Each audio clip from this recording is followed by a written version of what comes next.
Tonight on Behind the Details with Chelsea, we get to sit down with special guest star Andreas Schwarzinger.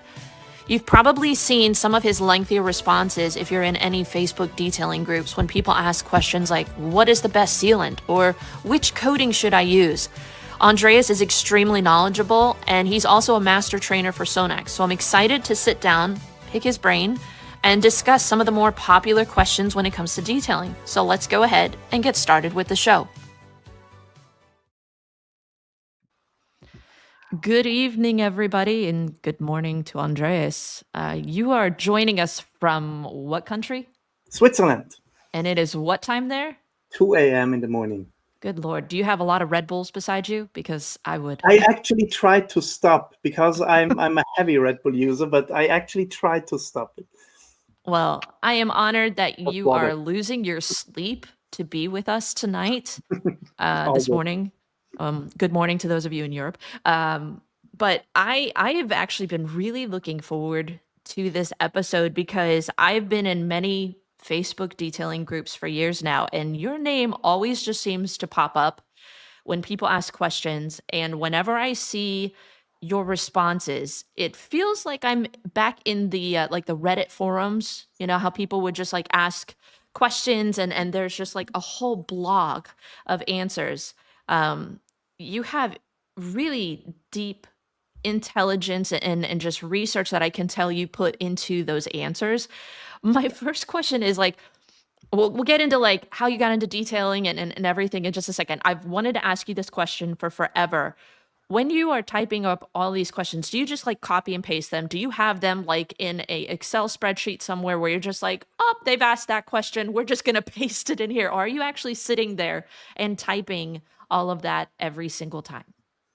Originally, I typed them, of course. So if there's a new question that hasn't been asked before or I haven't answered, I actually type those answers down. But then I copy it, then I put it into the notes of my phone because I do pretty much all the social media stuff on my phone. And then, yes, I copy paste it if the question is exactly the same as before, which, be honest, it happens a lot in those groups. Yeah, there is a lot of repetition in the Facebook groups online. But I've always really appreciated just what you are trying to get across with teaching the viewer as much as you can. And whether I think you come at it sometimes assuming that that person doesn't have much experience and you're just kind of breaking it down very simply. So for those of you that maybe you want to know really good answers, go into any of those Facebook detailing, like Detailing for Money. You said Detailing Central, different groups. Just type in Andreas into the search box and you're going to see so much information at your fingertips. You'll thank me later. But that kind of leads me to like, how did you get to know what you know about detailing? Like, take me back to where it all started. Like, how did you get your start into detailing? Good question. It started with me buying a matte painted Mercedes a few years ago. And then I panicked because the seller told me you have to be really careful. You cannot go through an automated tunnel wash. You have to use specific matte care products. And then I started digging into it. And I think that's my biggest strength, but also my biggest weakness. I cannot stop once I start digging, and I cannot stop with page 1 of Google. I have to go all the way back to page 50 and also consider other sources, which there are, which is mostly also down to my education at the University of Zurich, which is a very strict university in that regard, that they really put into your brain, you have to do your research. You have to be absolutely sure what you talk about. So I started digging and I started experimenting. I started to wash the matte car with a wash and wax because that's what people told me not to do. So I washed just one door 50 times over it with the same shampoo, and I realized there's nothing happening there. And that's when I also started to share those experiences in forums, in Facebook groups. Mm-hmm. And that's what got me. I'm trying to do the shortcut version because we only have 1 hour time. We can go over. I'm just trying to respect your sleep. I'm trying to be as quick as possible. That got me in contact with Sebastian, who is running the Detailing School YouTube channel in Germany. I visited him then. We did some videos on matte paint care. And when I got back home, he told me, that was so good, let's continue that, and you can also do videos for the channel. And that's when I started with that. The channel now has, I think, 165,000 subscribers. We have a Facebook group with 15,000 people in there, mostly German speaking. And that's when we ended up putting out 1 or 2 videos per day, which we have been doing for the last, I think, 4 or 5 years. That's what ultimately got me into Sonex, because they reached out, and as they were looking for people who could become master trainers in Switzerland and do the trainings for them there.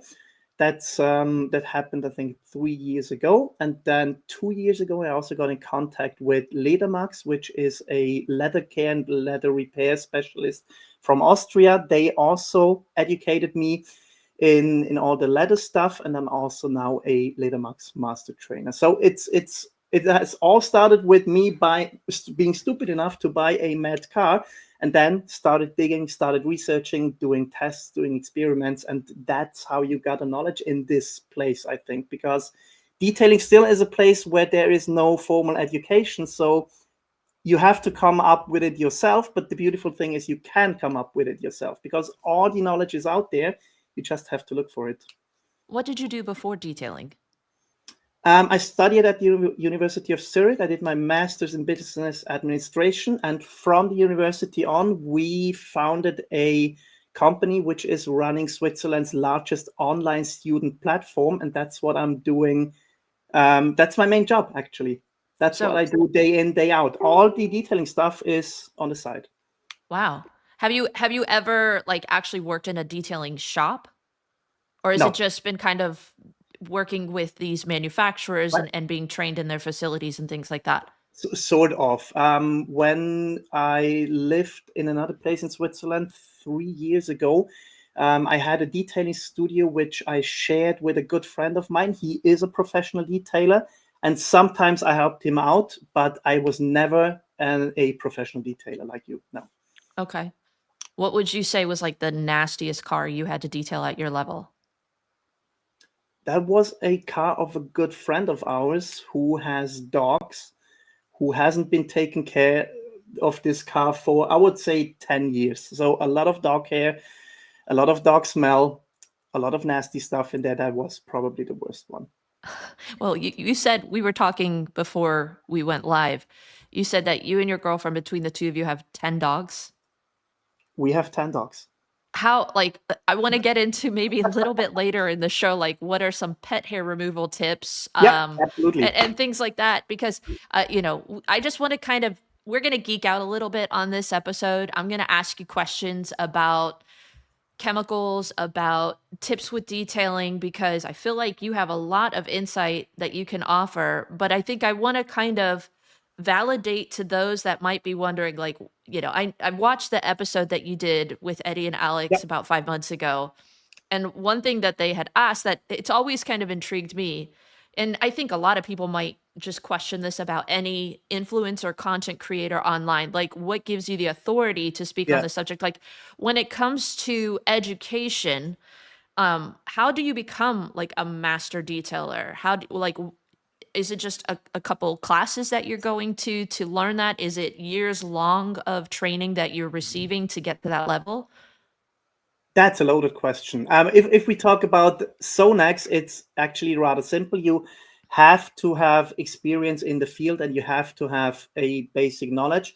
Then you go through internal trainings at Sonax, which also take place yearly again. And then you become the master trainer for them. But that's, I think it's more of a title than anything else, because what we do is we offer basic trainings which give people an introduction to car care, into polishing and ceramic coatings. So it's a standardized workshops which we offer and which we run. So I wouldn't say that being a Sonex master trainer qualifies me as an authority in the field. Okay. With the Ledermax stuff, it's much more serious, because what those guys put into my brain in 2 years was wild, was extremely wild, because with leather is I think I always said that with Eddie, leather is a completely different field next to detailing. which is absolutely amazing. And there's so much you can learn from those guys. I would say that gives me much more authority than the Sonex Master Trainer thing. In regards to what I said, it's a loaded question.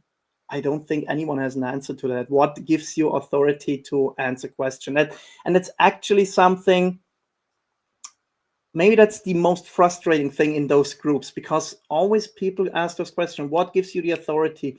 Who are you to tell us what to do? And I'm just providing, or I try to provide knowledge. And I always think that should be the thing we talk about: knowledge, facts, science, and not the authority of someone, not the reputation of someone, not the experience. When we just talk about the facts, that's all that should matter. But I get that that's not how everyone thinks. Yeah. I mean, I'm not going to say that I've agreed 100% of the time with the answers that you provide, but what I can respect is that you're never saying, like, this is the thing that you Exactly. need to do. You give like a ton of options, almost to the point where I'm like, how have you tested that many things? Like, I feel like I've tested a lot of products with my YouTube channel, and I'm like, well, I've not even heard of half of those products. Because I mean, I understand you're in Europe, US products, European products. We have completely different brands and options, available to us. And I feel like some people would say that we're superior, other people would say Europe is superior. I think it's a good argument that could be made, or a debate that could be Absolutely. had. Are you familiar at all with like the IDA? Yeah. What are your thoughts on that for detailers, for professional detailers? Another loaded question. And that's probably the one question that could get me into the most trouble. I think Can I answer it first? Because Go ahead, personally, please. personally, Make I've it never easier for had a me. customer one time ask me, "Are you IDA certified?" I know that there's some theories online that it's a little bit of like a Ponzi scheme. You're paying into something and you gotta, do so many hours and you to keep it all. That some will say the benefit of this is networking, that you have resources at your, fingertips, that you have the support of the community behind it. But I don't feel in the realm of business it translates to anything other than a badge on your shirt. Like, what are Yeah. your thoughts? Yeah, and that's pretty much the exact thing that I also think. But then again, I always tell people, if you're looking at the IDA or other organizations like it as a marketing tool, you're looking at it the wrong way. That's a very egocentric way of looking at an organization like it, because the main idea is to have an organization within an industry that does not have a formal education, which is not as regulated as other industries. And I actually think the general idea of the IDA is good. I don't think that how they try to achieve those goals are always the best. Or I would let's say I would try to achieve them in a different way. Well, how would you achieve it then? I would actually try to push forward more regulation on a global scale. I know that's a hard thing to do, but I think that's a very, very, very important thing that this industry is missing. Regulation as far as with pricing, as far as with products? No, definitely not pricing. Product Some creation, want like a MAP standard. Some research are. and development, some standards, maybe also in terms of how we use terminology, that we all use the terminology in a similar way. Maybe also that we try to stop brands from putting out silly durability claims, stuff like that. Yeah, we're definitely going to get into that. That was one of the things that I want to discuss with you, because I get annoyed with them just as much as you. I feel like we're a little similar. Someone had up in here that we need to get a room. I love this, Keith. I was like, But that's the thing. As soon as you start talking with people and not only interacting with them through Facebook or other media, you always find out that you most likely have more with them in common than you think. yeah, Celtic interiors shine. If you can't regulate the training, you can't have standard practices. So True, to some degree. True. and then we Then got again, detailing, that's actually the first sentence I tell anyone who books a training with me. Detailing does not follow a standard recipe. yeah. It's And I a mean, way of doing things, and there's 1,000 ways of achieving something. And as long as you achieve the things you want to achieve, you are in the right. so is the standard not necessarily the process, but the end result? I would actually say it's the process, but not in the way that most people think. I would not try to enforce regulation or standards in how people have to do it, but more like health and safety standards, that everyone understands that with some chemicals, or actually with most chemicals, it is needed to have gloves, maybe a mask, maybe eye protection, that more people understand the importance of safety data sheets and that you should actually read them and what's written in them. Stuff like that, I think I would try to push on as a standard. And then also a deeper understanding of what those chemicals do or potentially can do in terms of side effects on the cars. Because it's, as I said, detailing is not a standard process and you can achieve it 1,000 ways. However, if you want to achieve a given result in the least intrusive way possible for the material and yourself, then there are more suitable ways than others. Yeah. I mean, health PPE is definitely, I think, one area that a lot of people are lapsing on. And I'm not going to say that I'm perfect at it. I hate wearing masks. I mean, you can see I'm wearing headphones and my cheeks are already like super red because I'm warm. When I wear a mask, I'm just like, oh my God, this is impossible. Like during COVID, it was a nightmare for me. So anytime I don't have to wear a mask, I mean, I'm just as good as like, we're good. This works, right? Like it doesn't And work. I think the one of the eclipse moments I had was when Larry Cosilla from MONYC started to recommend people to wear a mask while polishing, because that's something not many people think about. Even with a low dusting or no dusting polish, at the end of the day, if you look around you, you will see dust. There will be dust. And I'm sure every one of you, and you, Chelsea, yourself, probably have experienced that you are polishing a car for a whole day and then you go inside and then there's stuff in your nose. Yep. Where do you think that comes from? So it absolutely makes sense to wear a mask while polishing. And I think that's stuff where a lot of people could benefit with regulation and standardization, but which is probably also an area where you would face a lot of resistance. Yeah. I would be non-compliant. I will wear gloves to a point when it's a crusty, nasty interior, and I'm like, I don't know what I'm touching. And I understand, like, what is it? Something is on your skin for what is it, 2 or 6 seconds that it's absorbed into your bloodstream. When it's on you, it's in you. Yeah, Exactly. yeah. So like, I know that, but at this point, if you were to cut me, I'd probably bleed pine sol or some weird chemical. When I was in college, I did housekeeping for the college. I mean, we wore gloves when we were cleaning toilets, but that's about it. You know, at this point, I'm probably 95% some sort of a cleaning chemical, and I'm still alive. I But then mean, again, you are already 1 or 2 steps further than a lot of other people because you know that stuff and you decided to do it anyhow. And a lot of people don't know it and do it. That, I think that's the bigger issue. If you know it and still do it, that's fine by me, because then it's a personal decision. I'm not ignorant, that's for sure. Yeah. Brilliance, ignorance is bliss. No. I mean, I'm a firm believer that I have a day and a time stamped for when Jesus will call me home, and I don't think a chemical or not a chemical is going to alter that at all. So, I don't know. I'm just I should wear gloves though. You're right, Andres.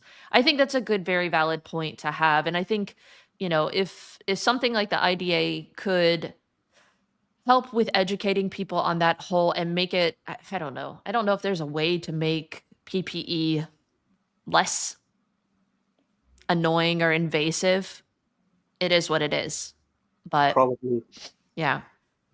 So, as far as education goes, so what's a master training class like with Sonax? Like are you specifically educated on Sonax products, or do they do a plethora of skills? Both. So Okay. of course, if you're representing a brand, they expect you to use the products they make in those trainings. But that was actually the first thing I told them. You see, I was doing those test videos and I am an influencer and a YouTuber.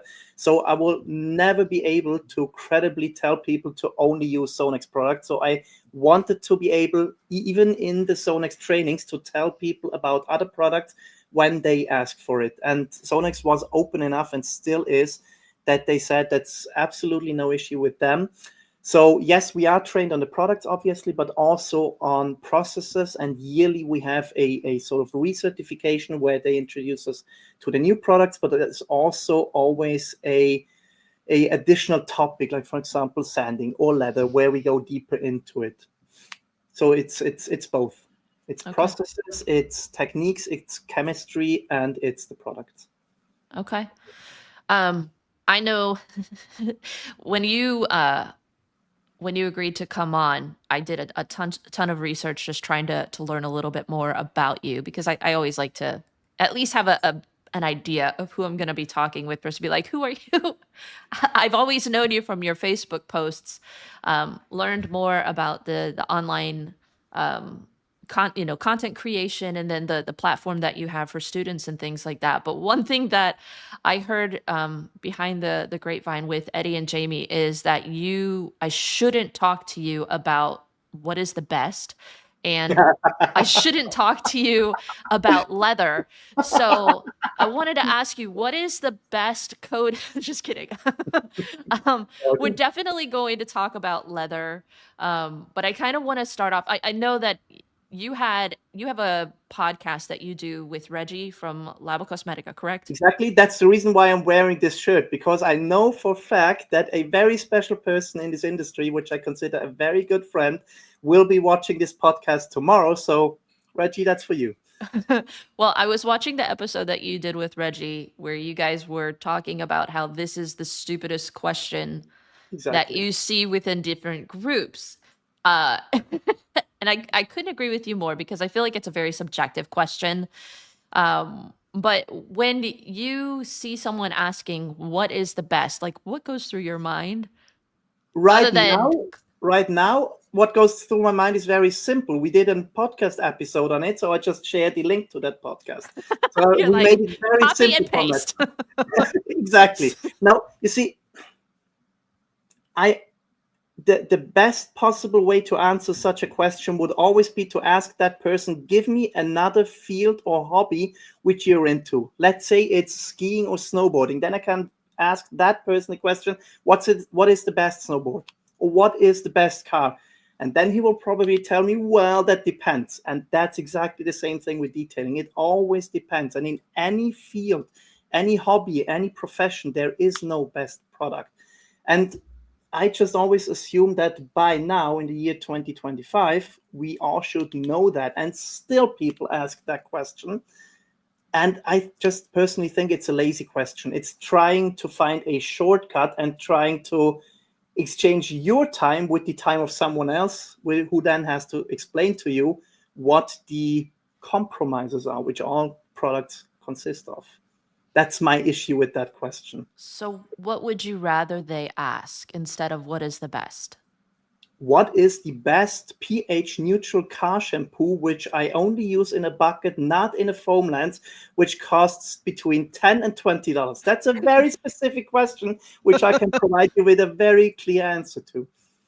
And I mean, I saw your response to one of those questions, and it was that's the issue. It was literally including every variable. Exactly, and you have to do that, because the question itself is one thing, and my opinion about it is very personal. However, what it leads to is you get 101 different product recommendations from 100 people, and that, I think, is the worst thing about it, because no one is helping you if they just throw random product recommendations at you.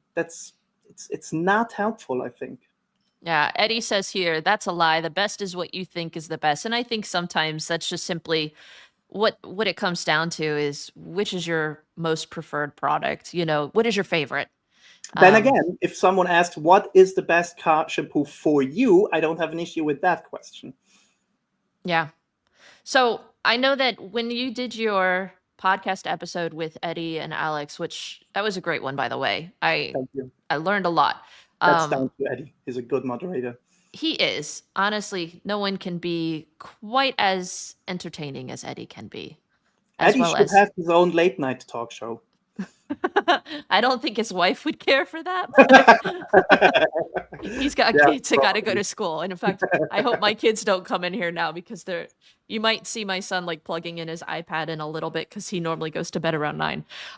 But one thing that you guys were talking about a lot was just understanding the pH and things like that. And so if you had the ability to kind of explain the pH level and the importance of understanding that for detailing in kind of a short essay form, what would you summarize for understanding pH and how we dilute things and the importance of understanding an acidic product and a base product? How is there, so I know I'm asking a lot of questions within this, but like, is it so important that we constantly neutralize the surface from one to the next?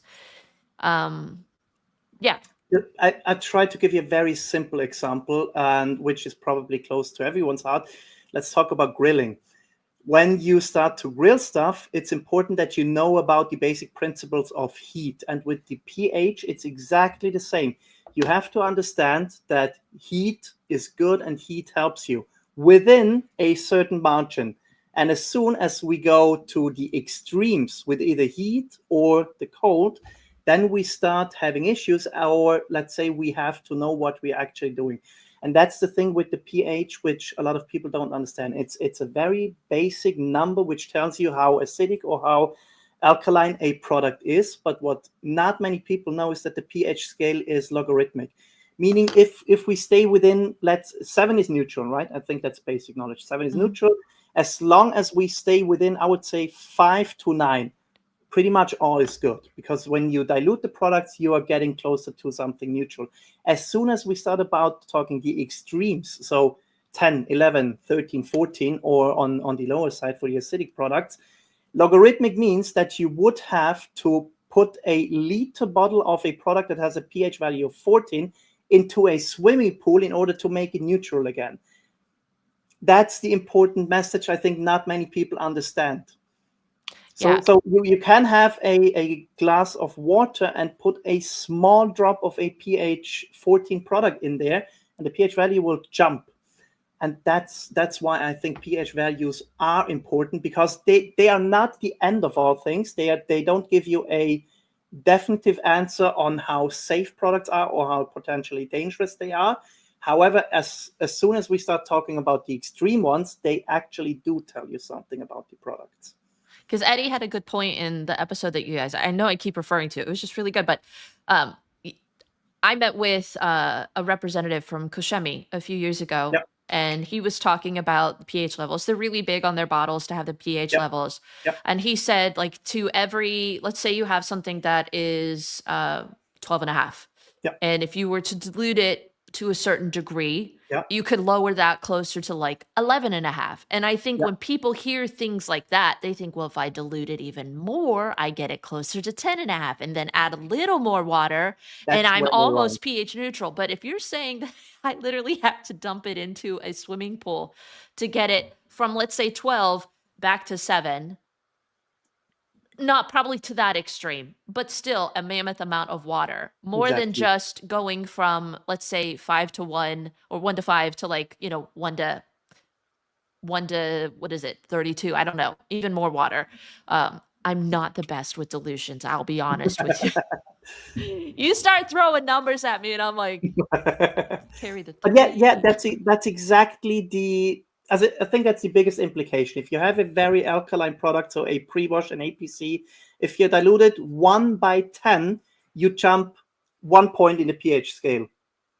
But in order to make another jump, you have to dilute it 1 by 100. And then it's 1 to 1,000. Then it's 1 to 10,000. It's a little bit more complicated than that, because that only accounts for the purely the highly concentrated chemicals. If they are pre-diluted, It does not exactly work like that. There are also buffer solutions, which means they don't make that jump every time. It's a little bit more complicated than that, but in general, it's always times 10. If you want to have an additional jump in the pH value, you have to make a 10 step. So that's just, it's a lot more than I think most people are realizing when it comes to dilutions. Exactly. So, And as I said, as long as we're staying within the reasonable ranges of the pH values, it's not that serious. But as soon as we talk about, I would say starting at 11 and starting at 3, those are the things you really have to consider when you use those products. okay. Um, all right, then let's go ahead. Let's start talking a little bit about products. And I was trying to like think through like specific locations of a vehicle, so that we could, instead of just doing a very broad range of like soap or things like that. And I know you've talked a good bit with other people about soaps and rinseless washes and things like that. But what are your thoughts on interior cleaners? Like, what are appropriate interior cleaners for people to be using on the inside of your vehicle? Are you with me? Did you freeze? I think he froze, guys. Let's see what's going on here. That was actually either that or he is totally punking me. One of the things we're going to keep talking, hopefully, let's see if I remove him. Yep. We're going to see if he jumps back on. We're dealing with European signals here, guys, so just be a little patient. But one of the things that I wanted to talk to him about with interior cleaners was, obviously we're touching these chemicals, we're going to have them on our skin. How important is it to neutralize those cleaners on the surface of your vehicle? And you guys feel free to jump in on the chat until we can get Andreas back. Hopefully we can get him back. This was not necessarily in my plan to be doing a solo gig tonight. But I know that there are 39 of you guys and a ton of you are chatting in the back. So we're just going to go into the chat group real quick and maybe answer some of the questions that you guys have and see what is going on. All right, let's see. Like, if the pH is 12 and chemical makeup is safe, does it matter? I think that would be a very good question, Eddie, for him to be able to answer. All right.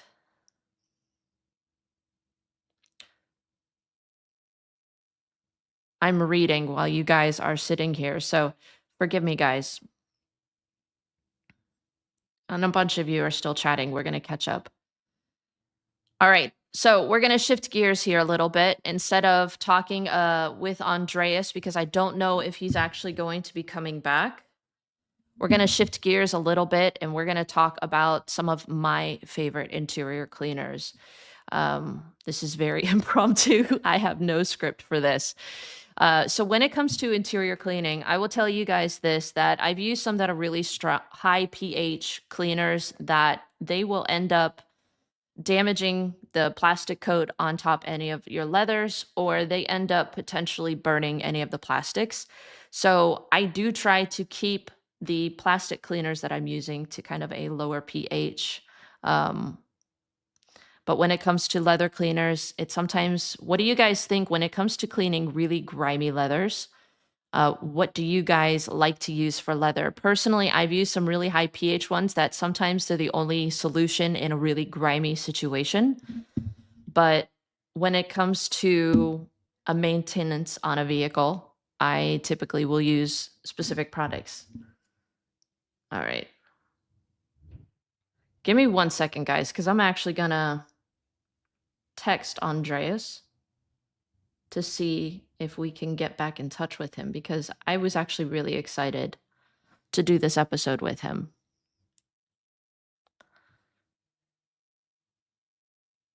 All right. Eddie, if you're watching, do you want to jump in with me? And maybe we can discuss some of this stuff as well. I think you know how to find me. He's probably like, nah, I'm in my pajamas. I'm not doing that. I'm not hearing anything from Andreas. So we're going to keep talking. No, I don't think that I've been blocked, Frankie. That's actually pretty funny. I think Andreas is notorious for either being blocked by other people for trolling them. Chelsea, the question I have for Andreas is he talks about the plastic coat being fragile. What are the telltale signs that we are actively cutting into that top coat? Dude, your username is literally sick of McGee's. What the heck, bro? I'm so sick. Oh, I'm so sorry. And honestly, if you don't want to be here, you don't have to be here. No, I just want Andreas to come back so we control each other. I really do want it, but he's not responding to me, so I don't know what the heck is going on. Maybe there was a solar flare and the internet in Europe went down. Yeah, I don't know what's wrong with that dude. But he's smart. The guy's intelligent. I know. I was going to go back and answer Steve's question real quick. Telltale signs that we're actively cutting into that top coat. Honestly, Steve, I think once you see color transfer, that's when you know. What would you say, Eddie? I just burned Look, you heard it yesterday from my kids. I just used the UFO pad, put on speed 4 in the rotary until it starts smoking. I don't stop. Don't ever do that, by the way. You will burn seeds. And usually when a seed... You guys need to stop using polishers on seeds. Oh, here we go. I'm out. All right, I'm out. See ya. Bye, Eddie. Thank you. Decided to act weird on me. Eddie, you literally were frozen for like a minute. I thought maybe you were... That was my internet. No. No. No, for those of you that stayed, I am actually, you must have really no better plans at all, because for about 2 minutes straight, I was like, all good. No, that was the internet. I'm sorry. No, well, hopefully it doesn't happen again, but we've got a lot of people that were asking questions because we were starting to talk about interior cleaners. Yeah. And some of your thoughts on what we should use, what we shouldn't use on interiors. Does pH really matter on interiors, especially when it's things that we might be coming in contact with our skin? Yeah. And again, do we need to neutralize those surfaces at all times? So what are your thoughts? So to make it very simple, I think it's more of a personal decision. If you use those chemicals for your own car, as soon as we start talking about professionals, I think it's actually a little bit more than a personal decision. My personal decision or my opinion is, if I can use a product which is pH neutral and gets the job done, then I use that instead of a more alkaline or more acidic one, because then I have much, much less risks of inducing material damage or damage to myself. That's my general opinion in regards to that stuff. Factually, you have to understand that when a brand or when a manufacturer creates such a chemical, it's much easier and much cheaper to give us a cleaner that actually cleans when it's highly alkaline. That's just the reality of it. And to create something which is pH neutral and cleans as well as a more alkaline thing, that usually is more difficult and also more expensive. Well, my thoughts are... That's my personal opinion of I guess it's a risk assessment. Yeah. I work on typically really bad cars, though. Yeah. Like, I don't know why I've become more popular in my area for just roached interiors. I had one just last week, and then I had one today. We're talking like serious smoke damage, tannin stains, urine stains, things like that.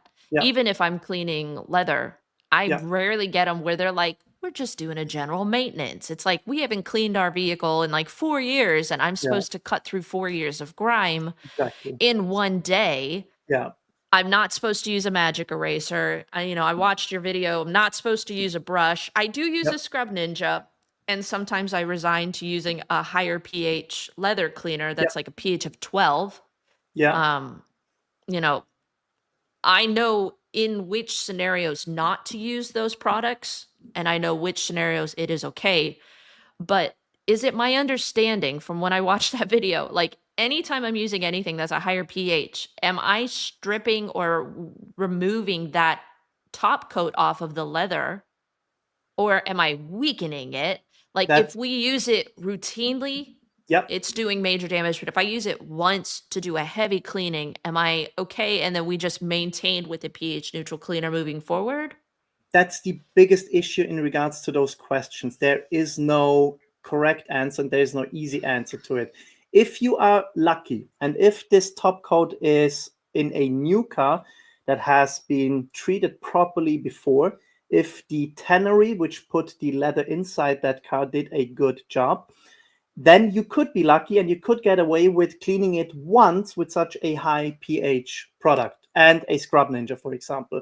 If you're not lucky and that top coat is weak from the factory or has been pre-treated badly, it absolutely can happen that you are the person which goes through the top coat and now have the color in your towels, and then you have a leather damage which is only repairable by a leather repair job.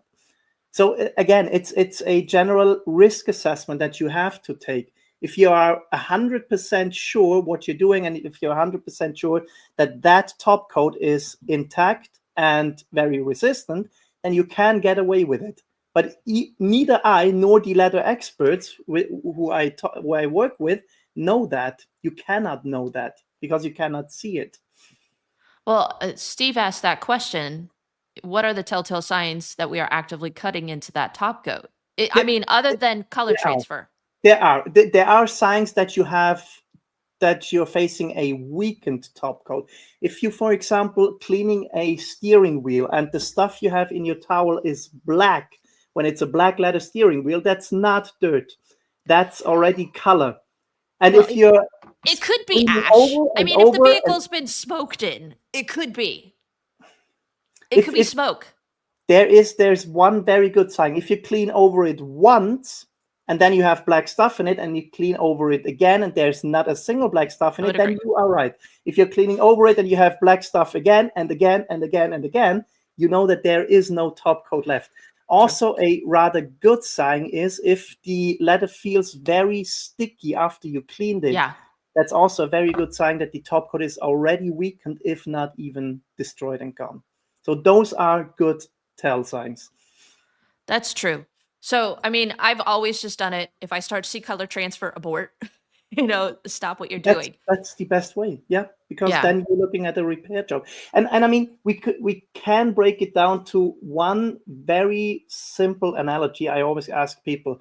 So even if you have a very dirty and neglected car, you still probably, I assume, go through the proper wash and pre-wash routines that you use, right? You use a pre-wash, you try to get off the dirt, you still use a microfiber wash mitt instead of a sponge. You are being as gentle as possible to the clear coat of the car because you know if you're not, you're inducing scratches. Why don't we just take these same principles and apply it to the interior of the car? That's the thing I don't understand, because the clear coat is actually much, much, much more resistant than the top coat of leather. And look at how carefully we treat the clear coat of the cars on the outside. Why not do the same on the interior? Well, and for those that want a little bit of a deeper dive into leather, the episode that you did with Eddie, I feel like gave a lot of really great information on Also understanding. Go ahead. Also, the episode that Eddie did with Ram from Geist. With Ram from Geist was also very good in that respect. Yeah, I got to meet Ram. It's now 2 years ago at the Creator Summit, and he did a video with Phil Miranda, kind of graphing, what leather really is, how it's made. That for the most part, it's not real leather. Yeah. In your video that you made with Eddie, you referred to that it's actually more real leather than we might credit it as detailers. Nowadays, newer vehicles were like, none of it's real leather. And you're like, And I do believe they're putting portions of the seat, like the high touch areas, they might be putting real leather on, but on certain areas, how do you determine if it's real leather? Do you touch it to see if it actually has kind of like a give to it?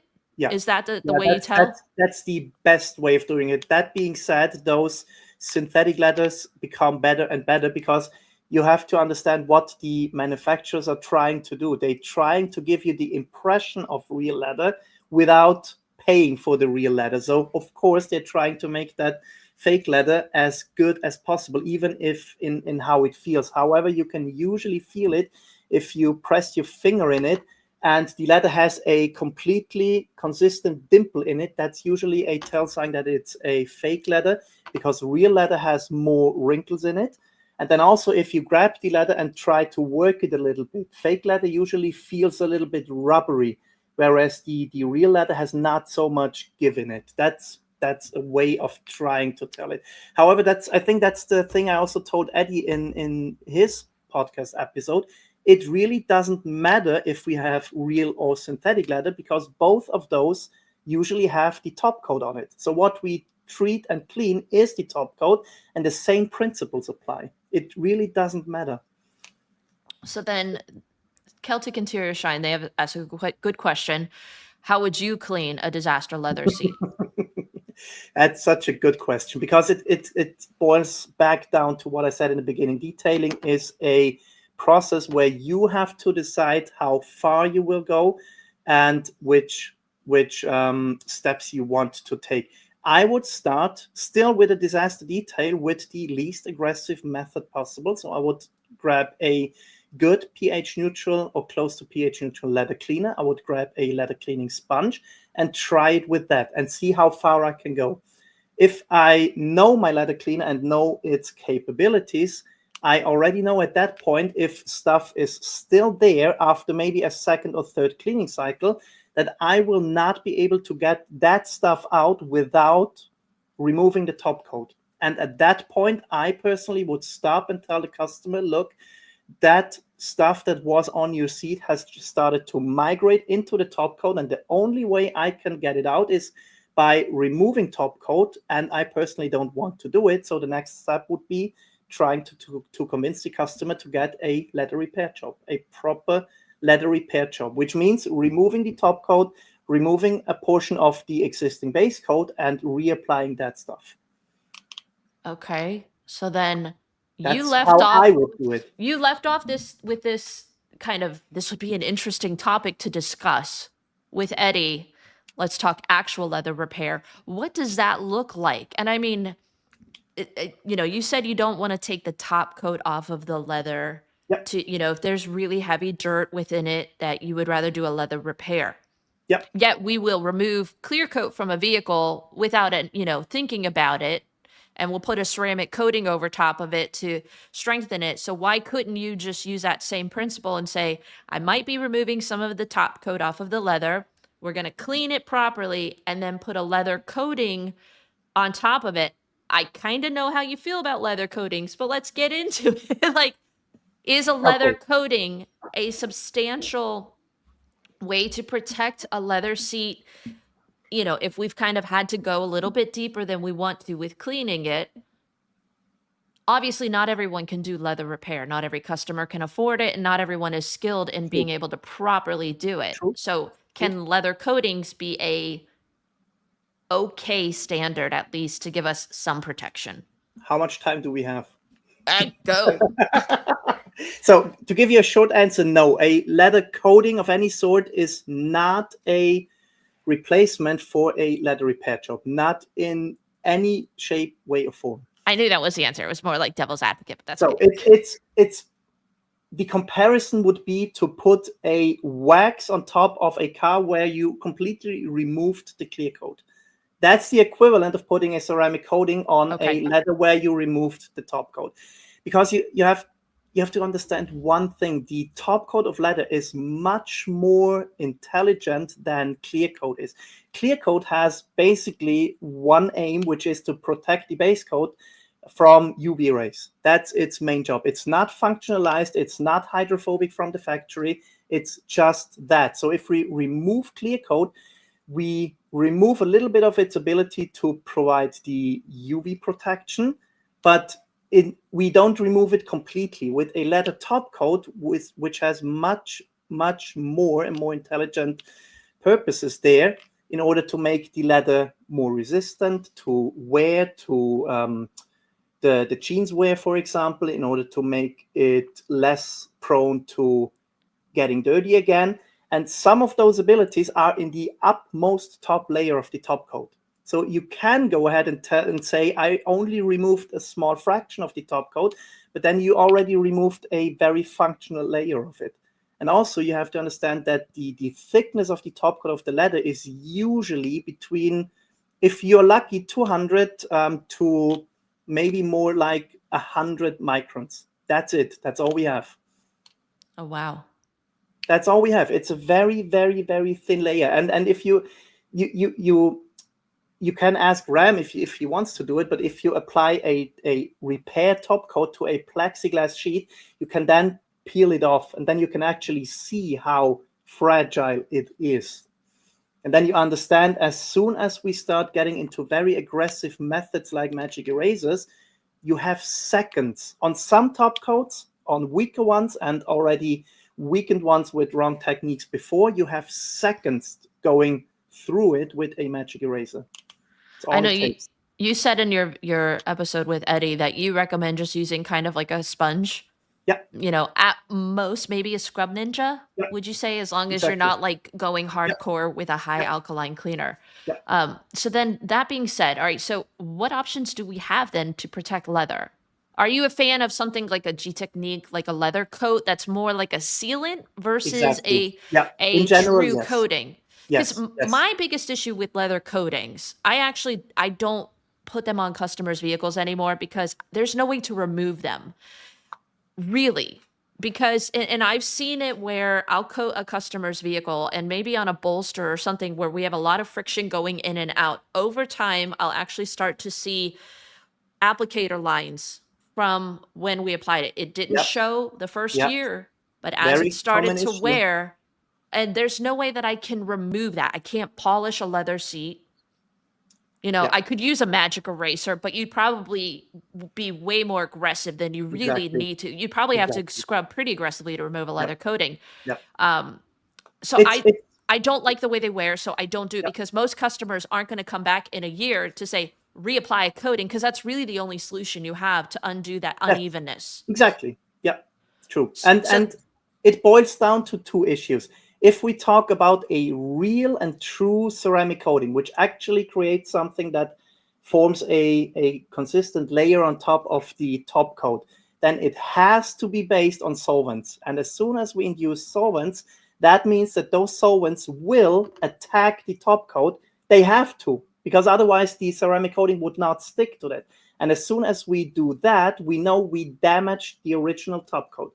Then yes, in the best case scenario, the ceramic coating that you applied does something similar than the original top coat.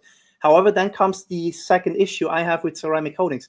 What does a durability of 1 or 3 years actually mean? Does it mean that you don't have to clean the leather afterwards?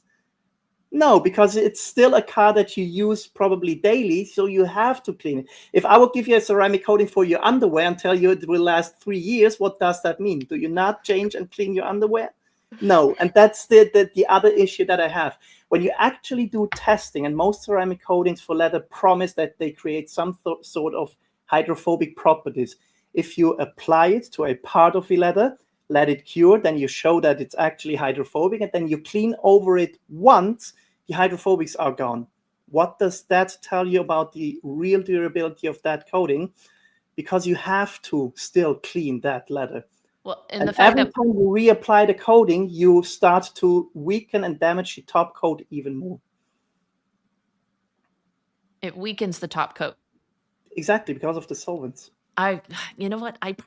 If I'd have thought that through, I probably would have known the answer to that. But sometimes we accept what manufacturers tell us. And I mean, most of them will tell you after you apply a coating to maintain with soap and water alone, because they probably know that a strong cleaner will just remove the ceramic coating. Take it off, exactly. And I mean, that's the root cause of a lot of issues we have in the detailing industries, just companies putting out claims.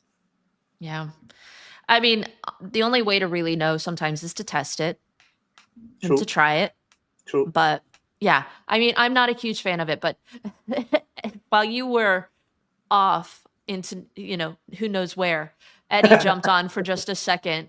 And he was telling me that he had used a UFO pad. Are you familiar with those? From Autofiber. You put it on a polisher, and he designed it to use as like a bonnet method to clean headliners. But apparently Eddie decided to use it on leather, and he said he burnt through leather when he was using that. So I just Googled them. Are those microfiber pads? I want to think it's like a twisted loop type material. It might be a microfiber, but it might be more of a twisted loop. It's a thicker material. Bad idea. I mean, drill brushes create a lot of heat and friction, as do those things. Bad idea on leather. Microfiber is naturally abrasive. That's why we, with Ledermax, actually recommend to use cotton towels, not microfiber towels. They are more absorbent. They are, but they can create very, very small and fine like cracks in the leather by just using the microfiber. Cotton doesn't do that.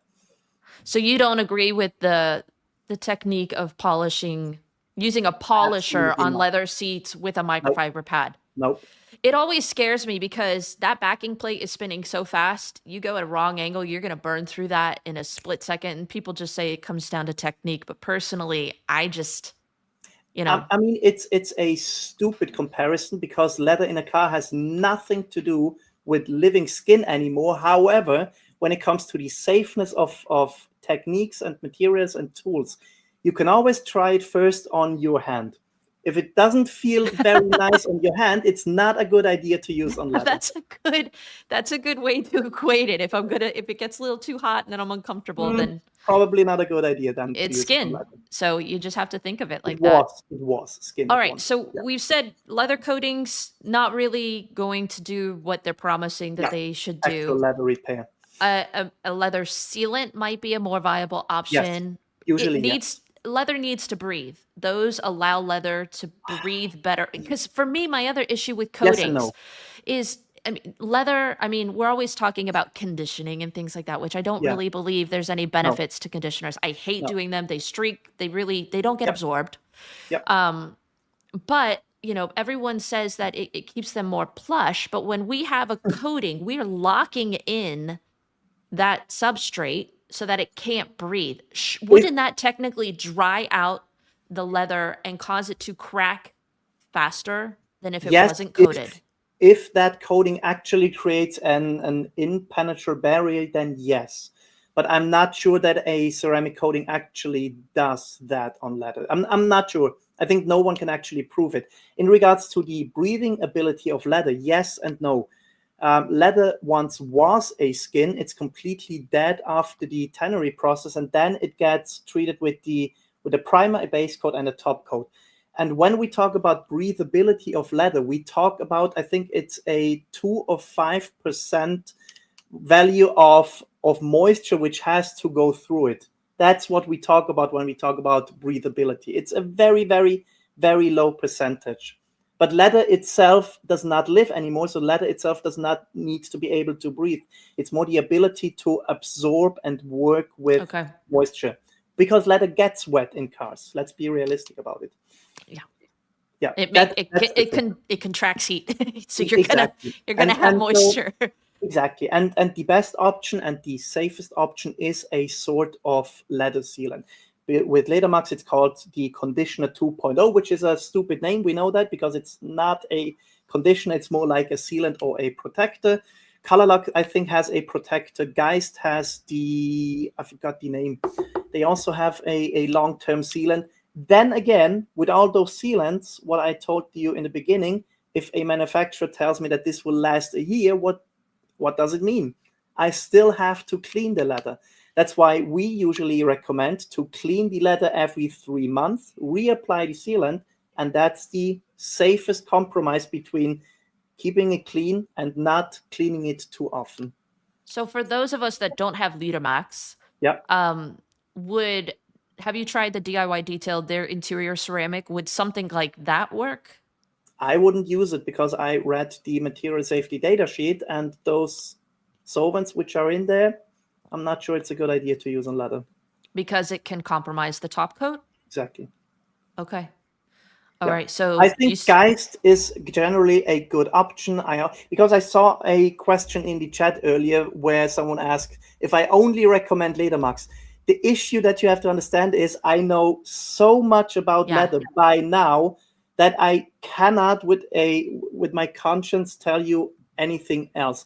If I have the ability to get Ledermax, I will use Ledermax. That being said, I don't think that you're compromising your leather too much by using either Geist or Colorlock or the leather repair company, for example. Okay.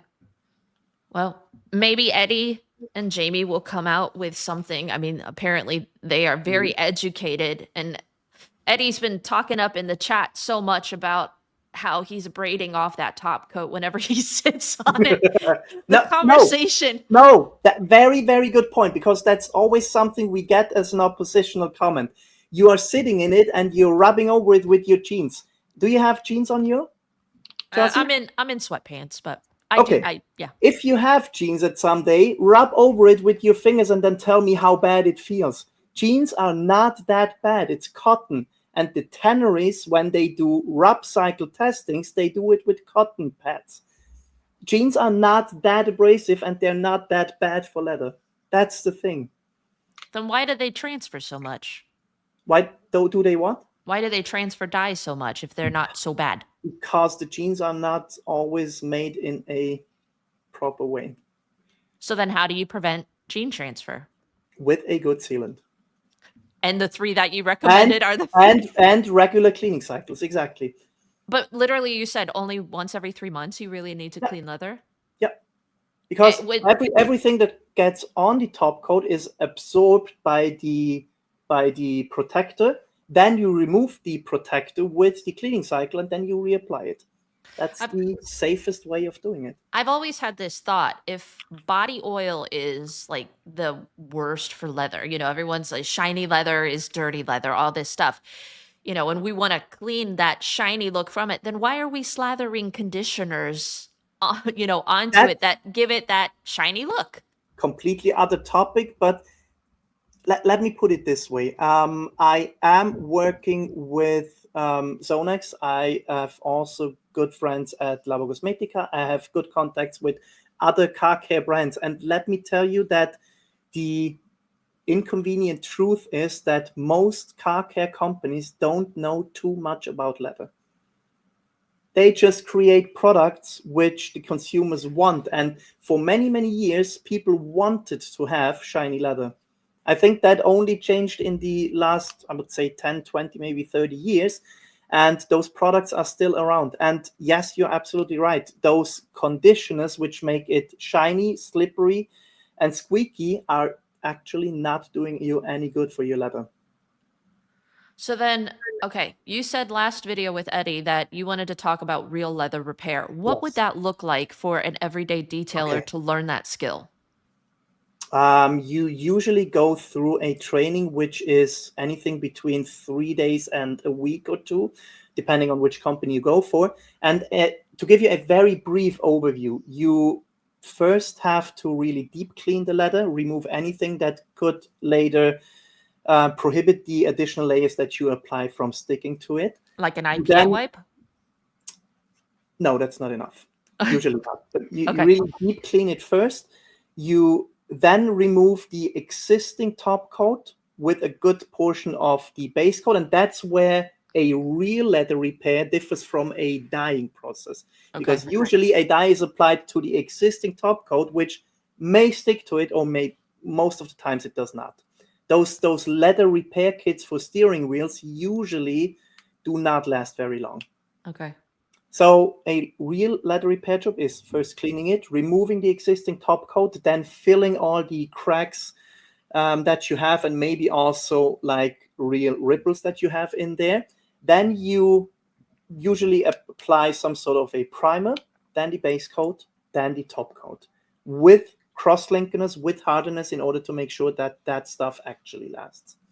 Very briefly. Okay.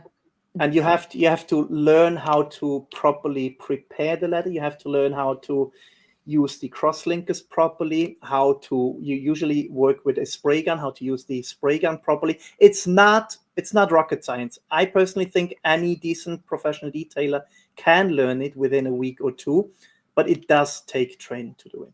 Well, maybe if there was, regulation, like you're saying, with detailers, we would all need to understand leather care and how to repair it properly and safely. That would be nice. That would be nice. Yeah. Well, considering, most people are sitting on this, that's the thing that they're actually touching. It's probably would be good if we knew how to care for it properly. Yeah. The more I learn, the more I realize I don't know that much. At the end of the day, it doesn't really matter, because what it all boils down to is very, very simple. Use a non-abrasive tool, use a close to pH neutral cleaner, clean it every 3 to 4 months, and reapply a sealant. That's it. That's all you have to know. It's very simple, actually. Eddie wants to know, how do you feel about all-in-one cleaners that leave behind protection, and can it work for leather? Also, water-based coatings still have some carriers in the formula, right? What makes it so good? That was like 2 questions in one. Those all-in-one products, some of them work, some of them don't. Always depends on the formulation, and always depends on how greasy they are and how much they are made in order to refresh plastics. If you have a product which is very, very strong at refreshing and darkening the plastics, it's probably not the best idea to use it on leather. And if it's a product that has some sort of a UV inhibitor or protector in it, it's probably okay. As long as it's a close to pH neutral product, I think there are worse ways of using stuff on leather. Water-based coatings, in my personal opinion, and as far as I know, with everything in regards to chemistry, do not exist. Water-based coatings are not the same as solvent-based coatings. So I think that's why Eddie said coatings, because at the end of the day, I once had a very interesting discussion with someone who was not that happy with the video I made, and his response to me was, everything is a coating. Wax is a coating, a quick detailer is a coating, a ceramic coating is a coating. Anything you put on top of the paint is a quote-unquote coating. I've heard that argument, yeah. So, yeah. What are your thoughts on, like, I'll say one specific product, McKee's 37-70-30 leather shampoo. Have you ever used that? No. Okay, so it has, like, that would use the ratio of like 70% cleaner, 30% conditioner. It has mink and lanolin oil within it. Mm. Are products like that just Lanolin kind of marketing? Lanolin oil has been used in leather care products for years by car care manufacturers, and the main issue there is it does not penetrate the top coat. It sits on top of it. And so does it's not really serving no purpose. It does not penetrate the top coat. So it's a placebo effect, basically. It sits on top. What it makes is it makes a very soft and subtle feeling on the top of the leather. That's when you think you have softened the leather, but what you have done is you've softened the surface appearance of it. Which isn't always the best, right? No. And it's also one of the ingredients, much like beeswax, for example, when it heats up, it can fog up, and then that's the stuff that leaves a milky residue on your windshield. Also not something you want. John Weber asks, is there a reason Geist uses plant-based products? Does leather respond better to plant-based algae cleaners, or is it due to regulation? I don't actually want to say anything about that because I don't know. I don't think it's regulation based. I think it's clever in the way that no one else does it, so it makes them stand out. And I had a look at the safety data sheets of their products. Their gentle leather cleaner is pH neutral. That looks good to me. Their stronger leather cleaner, not so much. Okay. All right. So just to recap, guys, leather may be real, may not be real. We're going to clean it the same one way or another. When it comes to protection, you can use like a fabric or a leather sealant. You can, but once every 3 months, you only need to clean it with a pH neutral cleaner. You don't want to use an aggressive brush, no polishers. Ideally, cotton or a sponge or something of that nature. Yep. And that's about it. We don't need to condition. We don't need to really stress over replenishing the surface. Nope. Okay. No. Moving on. How would you handle Good. sticky dash? Do Can you you know what explain sticky to me dash what is? you mean by that? Sticky Okay. dash? So there are certain vehicles, makes and models. Toyota, Lexus were notorious for Yeah. it. The front dash. I Yeah. don't know if it has something to do with the glue backing for it, but literally the material starts to break down, and from the heat of the sun, it becomes sticky, Yeah. like glue. Yeah. If we can't use aggressive cleaners or, high pH, how would you go about tackling something like that? Because that's something that I see on a more frequent basis than I really want to. I think that I think that's a case of the line between cleaning and going into the repair side of things. And that's something I think more and more professional detailers are afraid to talk to their customers, because they sometimes have the feeling that the customer trusts them and asks them to do the job, and they should never recontact the customer when they get into an issue like that. I personally would try cleaning it with, it's plastic, right? It is plastic typically, Yeah. but sometimes it's it Vinyl? honestly is more, it's the plastic that they try to make it look and feel more like leather. I see. Okay, so softer plastics. I Yeah. would try to It feels clean it. porous. Yeah, I tried to clean it with an interior cleaner or an APC. Plastics are a different story than leather.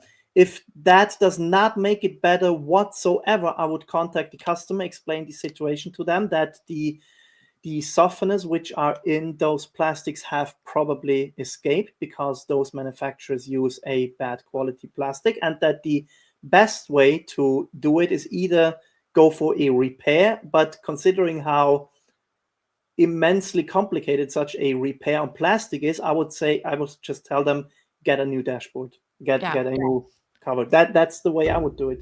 When I first started detailing, I had a lot of crappy cars because my prices were pretty cheap. Everyone kind of starts somewhere, but I don't know why, but I got like car after car after car with sticky dash, and a couple of times I tried to go after it, and I quickly learned don't. Some people were saying to use a straight up Brillo pad to abrade it off. And you can. The only way to really And work. clean that, I mean, you can kind of remove that top layer of the stickiness, but eventually it will come back. It's a straight up defect. Exactly. That's the issue. You probably only fix it temporarily. So I just tell customers now, if you can't afford to replace it, they sell really cheap covers on Amazon for like $40 that are cloth, and just slap one of those on there and go with God. Exactly. All right. I think that's a good way of going forward with it. But speaking of which, I think some people used to think that sticky dash was actually caused by dressings, kind of the solvents breaking down the plastics. What are your thoughts on interior dressings? What do you recommend? Do we really need to only focus on UV protection? Do we need dressings at all? Good question. I think UV protective properties of any detailing product are amongst the most overstated and overpromised things in detailing. Because what gives you UV protection is the clear coat on your paint, is the top coat on leather, and plastic actually also has something similar that as a top coat on it. That's what gives you UV protection. That minimal layer of anything you put on top of it will not actually and measurably add something in terms of UV protection. That being said, I'm pretty sure, yes, there will be dressings out there, maybe also solvent heavy ones, which can actually create an issue like a sticky dash. Absolutely sure about it. But then again, if you like the look of a dressed plastic, I don't see much harm in going for it. Is gassing off of those products ever something that you get concerned about? Can create issues, but then again, I don't think there's a way of saying in advance if a product does that. You have to test and find out which products work for you and don't do that. Okay. So we've kind of talked a little bit about, well, a lot about interiors. Let's shift gears to exteriors. And I Yeah, know because we're I like, hate interiors. well, glad we were so deep on it then. Um, when it comes to ceramic coatings, you've talked a lot in the different Facebook groups about durability claims. And Mm, we don't need to get into which brands you recommend and all of those things. But in all reality, what are your thoughts on durability claims and how long ceramic coatings truly last? I know that sometimes manufacturers would say when the hydrophobic top layer wears off, it doesn't mean the coating is gone. It's still true, there. But true. you said in your video with Eddie, and I completely agreed with you. What is the purpose of a ceramic coating if not for the hydrophobics? Like once they're gone, I have customers that I coated a vehicle like 3 or 4 years ago, and they haven't brought it in once for maintenance, any sort of refresh. Chances are it's gone. Yeah, Chances are there's no hydrophobics, and they yeah, will come back to me and say, "Oh, it's doing great. The car's really easy to clean." And I'm like, "Do you really know what a coating is supposed to yeah. look like?" Like, I think my biggest issue with coatings is just we believed just a flat label, 3 years, 4 years, it's still there. Well, Uh, how do we educate the consumer and even the manufacturer on how to be more transparent with these things to know what to really expect? I'm not sure we can educate the manufacturers. I actually think someone or some organization would have to enforce it to them in order to stop and that's what I think it is, the downward spiral. Because I always say, if one manufacturer sells you a 3-year coating and customers buy it, what does the next manufacturer do? He sells you a 4-year coating. The next one goes for the 5-year coatings. And we have companies out there in the meanwhile which sell you a lifetime or infinite coating. Dude, It's they're as all saying that ridiculous as nowadays. that right now. So it's a downward spiral in which no one can win at the end of the day. And I let me give you two thoughts. It's more an opinion, it's more thoughts about that whole topic. Do you believe in the existence of a completely scratch-free maintenance or car wash routine? Like No, 100% scratch-free? no. I Okay, don't care so how many buckets you use. No. okay, so if we know that, then we know that even a ceramic coated car, and even if it has a hardness of 20,000 H, then it will have scratches again. And at the very, very least, I would say after 2 or 3 years, those scratches will be so visible that you want to repolish and recoat your car. And that's what I personally think is the sweet spot for ceramic coatings, which are I would agree. properly maintained 1 to 3 years, because after 1 to 3 years, the car will look as bad as it has before. And then you reapply the coating, you repolish and reapply the car. That's how long a coating, in my personal opinion, should last. And then let me also give you a thought, which is always mind-boggling for professional detailers. I think selling coatings which are supposedly to last 3 to 10 years is the most stupid thing that you can do as a professional detailer. Because what you are doing is you're trying to find every time a new customer, which then has a coating on it, then you don't see that customer for 3 to 10 years. Wouldn't it be much more intelligent to sell them something what they actually want, which is they always want to have that shiny appearance on their car, which means they visit you once a month, you wash the car, you maybe do a light polish over it once a year, and then you apply a nice spray wax, a spray and a spray and rinse product, maybe a paste wax, but you see the customer monthly. You see him more often, you have a better relationship with your customer, you probably earn more money. And that's also, I think, a thought that not many professional detailers think about when it comes to those stupid 3 to 10 year durability claims. Well, I think they're seeing the cash up front. True, but if you have to find a customer every single time who is willing to pay that, instead of a customer who pays you $100 a month, I think. This is true. I think it depends on the market. I think it depends on what the customers. I feel like now the market push is towards ceramic coatings, and so that's what most like. I have customers calling me, all the time that I don't pitch ceramic coatings right off the bat, but even if I say, down the road, if you ever want to have something, they're like, tell me more. I've heard this word before, ceramic Yeah. coatings. Like, Yeah. what is it? So I just feel like there's this, there's But definite a push for it, but do you really think it's a push for ceramic coatings if we talk about the ultimate protection, or is it PPF? Because I personally think if we talk about ultimate protection, it's going straight into the direction of PPF. that just scares me though. I mean, when you That see the scares a lot of nightmares of retailers. PPF like 10 years after it's been on the vehicle and it can pull paint right off the vehicle, I'm like, I'm good with no PPF. I'd rather Yeah, have a yes, scratch yes. than removing the paint or it cracking and becoming yellow and faded.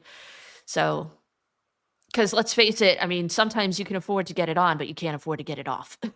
True, absolutely true. But then again, that's setting the realistic expectations of how long a PPF can and will last. It's the same discussion as with ceramic coatings. But I just think the battle the ceramic coating companies are in right now in regards to durability claims, hardness claims, scratch resistant claims, they are losing it to PPF. Because at the end of the day, when you're looking at just protecting your paint, no ceramic coating can even closely compete with a PPF. Yeah, but most people can't afford PPF. Let's just Is be it really honest. that much more expensive than a complete polish and coating job? It depends on who's doing the job. Exactly. I mean, I don't do PPF. I've had customers that have come, from a PPF shop to get a Yep. quote, and they're saying anywhere from $5,000 to $10,000. Whereas when they hear my price for ceramic coating of maybe $1,000 to $1,200, they're like, "Yes, I can do that." Yeah. And maybe they are coming to me every 3 years. So if they actually do the math, 10 years of protection, it's probably close to that 5,000 they would have spent, Exactly. for 10 years of protection. But let's not want them to do, I don't want them to do the math. Maybe I want them to come to me. And then let's hope those PPF companies don't find out about financing options. Yeah. I mean, but I couldn't agree with anything more you've ever said before, that I think ceramic coatings, realistically, we don't need anything more than 2 to 3 years. I've No. never seen any last more than 2 to 3 years. No. I live, I'm nowhere near in the northern element that you have in Switzerland. I've seen some of the videos that you guys have done in the Alps. Like, I'm like, yeah, I would die to be there. But I mean, as far as salt, environmental elements, automatic car washes, neglect, all these things, 2 to 3 years, that's all you really need. I have some coatings, manufacturers will tell me lifetime coating, and I'm like, I call bull. Like, and they'll say the hydrophobic top layer will die off, but the coating could be a lifetime. And I'm like, how do we really know that? Like, how do Exactly. we really know that? Exactly. And I think the ones which sell you that you have to do a yearly service where you reapply something else on top in order to keep the warranty, that's the biggest BS of them all. Because how does a customer know when he sees hydrophobics on the car? Is it the maintenance product? Is it the base coating? We don't know. Chicken or the egg argument. All you have is a guarantee for hydrophobics. That's what you have. It's not a guarantee for your coating. So then what would you recommend then as, I'm not going to say the best, but the ultimate protection for a vehicle? You would say PPF, then a ceramic coating over top? Yeah. Okay. Yeah. And what are some of your favorite ceramic coatings at the moment? Let's say in the 2 to 3 year range. Because that's what they really are, let's face it. I think you have to understand, and the viewers also, that ceramic coatings have become somewhat of a commodity. Anyone can go to any manufacturer or any chemical company and get either a recipe or a finished coating where they can slap their labels on. And realistically, most of them in today's market are really good. And I personally think as long as you stick with the brands which have been known to offer a consistent quality over the years, you cannot go wrong. So Zonex, Gion, Labo Cosmetica, CarPro, I think, and many, many more. But I think those have been offering very good coatings in the last few years. So I'll probably go with one of those. What are some new kids on the block that have caught your eye when it comes to brands? Art to shine. Yeah. I have seen with my own eyes what their coatings can do, and I have to tell, yes, they seem to be a little bit different in a good way. Yeah. Their NGC V3 is pretty impressive. Yeah, for example. And they're innovating. They're getting easier and easier. So I would agree. They are very good stuff. True. As far as non-professional grade, let's say prosumer retail products, what would you say are some brands or products that have caught your eye? Do they have to be beginner friendly? I think Because I can tell you on the top of my head one which has impressed me which have impressed me extremely in terms of user friendliness, in a way that I personally say they are not more difficult to apply than a paste wax, which is the Maguire's hybrid ceramic paint coating, which I'm not sure if it's continued anymore. It's discontinued. That's what I thought. That's what I feared. And it is stupid easy though. That was incredibly easy. And also Labo Cosmetica's HPC 2.0. That's unbelievably easy. Those are really, really, really beginner-friendly coatings.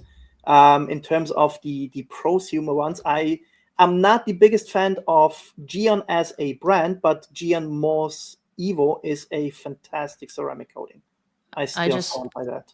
I just did a video on that, and I've fallen in love with it. It's fantastic. Yeah. Absolutely. Yep. I like sweating coatings too, so then again, if you have a look at the safety data sheet, they use fluorine in it, so PFAS, and I'm not so sure how long they can continue to use it. I'm pretty sure I use PFAs on a daily basis at this point. All products are inherently compromised, so you'll always find something which is not good about them. But that being said, Geon Moss Evo is a fantastic coating, I personally think. What would you say is the most underrated product on the market right now? Of all the product categories? Well, all right, let's say with protection. Let's just LSPs. Underrated. I know this will sound like a commercial, but Sonax has something which is called Polymer Net Shield, which is a paint sealant, a more or less traditional paint sealant, which is the single most underrated product, especially outside of Europe, I think. It's like an OG product. That's been around for years. Over 10 years now. I mean, I had to like Google what the acronym was because like big Sonax followers would always, use the acronym of P&G, whatever. And I'm like, Papua New Guinea? Like, what? Yeah. That's one of the single most underrated products out I've there. never tried it. Is it a liquid? Is it a paste? Liquid comes in an aerosol can. I thought so. Okay. It's 340 milliliters, and with that can, you will do at least 20 cars. And it's not that expensive. Is it? I will have to make sure that because I don't know the US prices, and I'm not even sure. Is it available in the US? Is it? Let me Google it for you. It is. Google it for me. Costs $30. With that $30, you will do 20 cars at least. And they will have hydrophobics, which will easily rival any ceramic coating out there. It will not last as long, but the hydrophobics are absolutely top. Yeah, Eddie's saying he ain't lying. PNS is good, but not slick. Need to top it with ceramic quick dealer last 8 months. Don't do that. Don't get me into the topping. Oh, now we get just kidding. Everyone is asking for you to send over some Sonax rinseless. They have a waterless right now. They don't yet have a rinseless product. Okay. Everyone's been like talking about it in the chat group about I can tell the people responsible for developing products that they may have to look into rinseless products. But then again, I am personally not the biggest fan nor promoter of rinseless. Why? You can't put a comment or a statement out like that and then not explain. You're the man of explanation. I don't. If you have a look at the ingredients lists of some of those rinseless products, it tells you that in that bottle you're buying, you have 99% water. And if I dilute that into a bucket, I end up with 99.6% of water. So what I'm washing and treating the car with is basically water. And that, unfortunately, is what I have sometimes the feeling with some rinseless products. Kind of blowing my mind because I do a lot of rinseless, but I mean, the things you say, it makes sense. That's why I'm a little bit of a conspiracy theorist, because sometimes It's I'm all like, out there. it makes It's all out there. sense. The information I provide is all out there. Those ingredients lists, those safety data sheets, they're all out there. You just have to do some research. People in the chat, would you agree or disagree with that? I don't know. Here's my question. You know, they always say that we're encapsulating dirt and Yeah, that we're I have never safely seen being that. able. How do we actually see that? I Like have never sometimes seen I it. feel like rinseless wash, we have to believe as much faith sometimes it's like religion, because we're Yes. blindly, we're repeating. I saw in the video that you did with Eddie that sometimes content creators, we just repeat what manufacturers are stating. And there are times that I do catch myself like, do I really believe that I'm encapsulating dirt to safely I have remove it never from the seen it surface? happen. Because I can still scratch paint with a Yeah. rinseless wash. So if Yeah. it's fully encapsulating, Now look, should it not? I don't say that rinseless does not work if you do it properly. It definitely does work.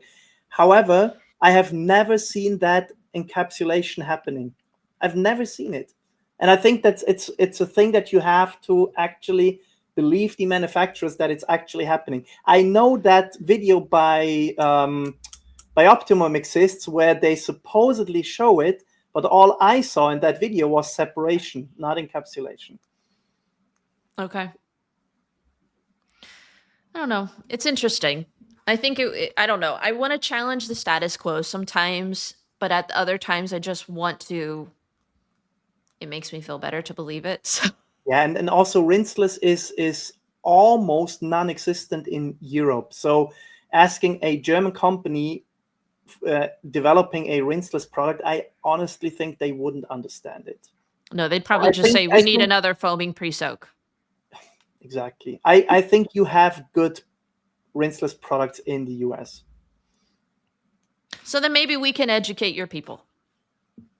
Maybe we're being innovative. Nice. Absolutely. I absolutely and 100% would want to visit some trainings or workshops with someone who actually does rinseless on a daily basis and try to better understand it. Because Ivan would probably be on the chat saying anytime, any place, over. Yeah. He's the king of rinseless. So if any of you in the chat is coming to Switzerland, give me a call and we will wash a car together. And I try to understand it. I don't think I have yet understood rinseless. Well, I don't know everything. Absolutely not. He said it here first, guys. Just kidding. I'm just kidding. You are extremely knowledgeable. But you just said you're not a huge believer in rinseless. So if I were to ask you what products do you think are unnecessary in detailing, would rinseless fall into that category, or is there something else that you can think of? No, I definitely wouldn't say rinseless is unnecessary. Okay. Look, as long as there are people out there who buy those products and enjoy those products, I don't think that actually any product on the market is really unnecessary. So if there's a market for it, who am I to tell you that a product is unnecessary? I was thinking you were going to totally hit me with the truth on that one. And I'm kind of curious because I have a few people in the chat group that I have a feeling they're going to have an answer for that one. If I were to say if there was an unnecessary product in detailing, if I were to answer that, what would I say? Just to make the crowd happy, I will say leather coatings. To me, I would say an engine bay cleaner. Like a product that they specifically market it as an engine bay cleaner. That's just a degreaser with a fancy label on it. True. So I don't know. That's about it. All right. Anyways, True. It is Then again, that's the same with products for matte cars. They are not necessary, but if it gives you the security you are looking for, then let's give it to them. Well, that was one of the topics that we were going to hit on, but it is officially 3:30 where you are at. Is it? Not an issue for me. So if you have some more questions, No, go ahead. it's okay. I think honestly, this is the longest episode that I have had. I know we had a little bit of a hiccup with the connection. So thank you for hopping back on. I always ask this one last question to my guests. If you could go back in time and give advice to your younger self, what would you say to them? Oh, wait, hang on. We got one person in the back. Eddie. Can I just share something? I'm leaving after this. Look, I got to share my screen. Eddie, please do. I got to share my screen because, I'm sitting here in my... Is this the link that you've been incessantly posting? This for like 30 minutes. Hold on. I want him to read this. What's it say? Rinseless wash. Yeah, I know. I'm leaving. I'm out. No, Eddie, please stay.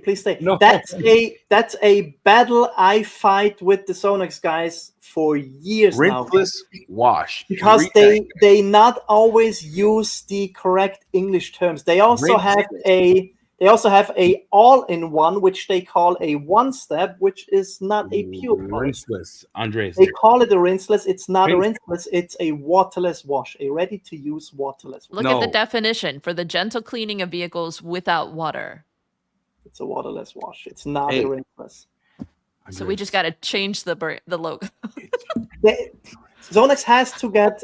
I always say no brand out there is perfect, and that's one of the weaknesses by Zonex. They don't always use the correct English terms on their products. It's a rinseless. No, right, love you guys. Okay. Oh my gosh. Eddie, thank you for jumping on. He saved the day now twice. Good point though. I forgot about that. Yeah. They actually have that, but it's not a rinseless. Yeah, this is Devils in the Detail says, Chelsea, whose channel are you on? This is a very good question. I feel like I've referred to Eddie's episode with you so much because I learned so much. And I do say, if you guys haven't seen that episode, go back and watch it because there was a ton of information, even more than we've covered tonight. But yeah, I think I would love to see a conversation between you and Ivan LaCroix to absolutely discuss rinseless washes and maybe leather cleaning techniques, because he's the one that introduced me to using a polisher and a microfiber pad. So not saying that he would say, there's 1,000 different ways to accomplish a task. And he's right. Yeah. But it's interesting. It's food for thought. I've learned a lot. I think I might adjust the way I approach certain things after this conversation. So I thank you for that. If that's all I achieved, then I'm already happy. That's all I can ask for in terms of leather. That's my mission, in make people think about how they treat leather. We should get you like an L cape, like Leatherman. So going back to your questions, does it refer to detailing or general life advice? Let's keep it detailing related. Because that's what most of these people are here for. Unless your girlfriend is watching and maybe she wants to know what you would do in life differently. Let's skip that. We skipped the thing with the dog hair, pet hair. Oh, that's true. Maybe we'll just have to have you back on. I'm happy to do it. Let's do a part 2. Maybe we'll have to have Eddie come on when he's not sick and on NyQuil. Is he sick right now? He is. He's getting over the MTE flu. I hope you get better soon, Eddie. What would I tell myself? Stop looking for the best product. It doesn't exist. They're all compromised. They're all compromised. They're all compromised. And in fact, let's end it with that. One of my favorite movies of all time is The Last Samurai. And there's a scene in the middle where Tom Cruise and the samurai leader have a discussion where the samurai leader explains to him he is looking for the perfect, I think it's a lotus blossom. And that a life looking for the perfect blossom is not a wasted life. And at the end of the movie, when the samurai leader dies, he's in the arms of Tom Cruise and he tells him they are all perfect. And that's how I look at detailing products right now. They are all compromised and they are all perfect in their own way. Well, and all it takes is for you to just try it, enjoy it, and that's all that matters. Exactly. So, well, you have bestowed on us so much wisdom and your time and your sleep. I so very thank you for coming on the All show. good. All good. Thanks for having me. I am looking forward to even more of your responses on Facebook. Andreas, where can people find you if they want to know more about you, about your YouTube channels? Can you provide with us some of your information to Yes. contact Yes. you if they want Yes. to follow you more? Yes, absolutely. I have one Facebook group which I started my own about a year ago. It's called the Detailing Academy Car Care Community. There you can find me. You can find us on YouTube.